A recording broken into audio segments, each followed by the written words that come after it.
छोड़ क जाई छी जान पिया जी के घर छोड़ क जाई छी जान पिया जी के घर सुन पिया जी के घरवा जान भेलो कोन कसुरवा मर जे तो यारवा जान भेलो कोन कसुरवा जाई छी छोड़ के ससुरा जान छोड़ के जाई छी ससुरा जान मंचला रिकॉर्डिंग स्टूडियो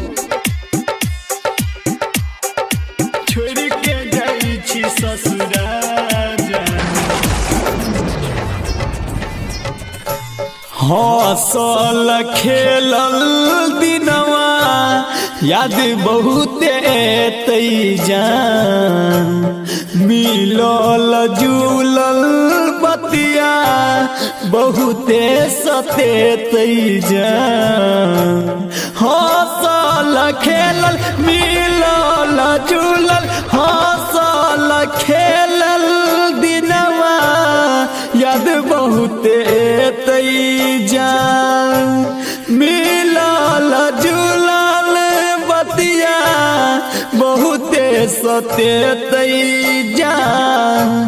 बहुते सते तई जान कहै छौ यारवा जान जाई छी छोड़ के ससुरा जान भेलो कोन कसुरवा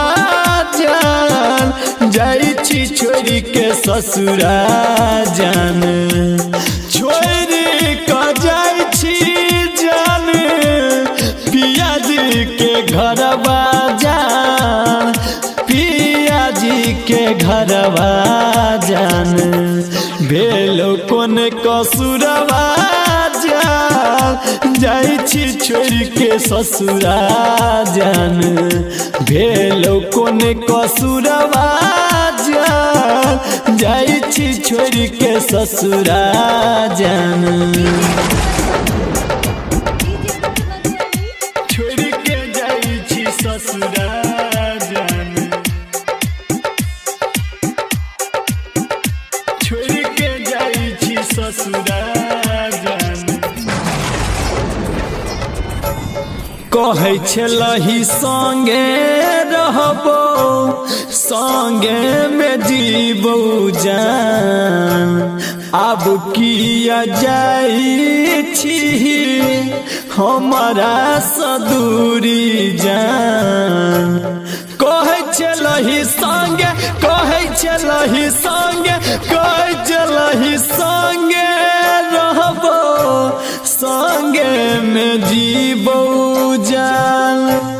अब किया जाई छी हमारा सदूरी जान संजीत लाल से दूरी जान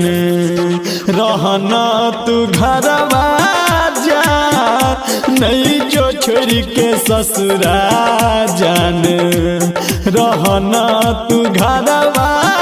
जान नहीं जो छोड़ के ससुरा जान छोड़ क जाई छी जान पिया जी के घरवा जान पिया जी के घरवा जान भेलो कोन कसुरवा जान नहीं जो छोड़ के ससुरा जान भेलो कोन कसुरवा जान नहीं जो छोड़ के ससुरा जान गैया नहीं जो नगे सावरिया म्यूजिक चिंगल बुआई चंदित लाल यादव।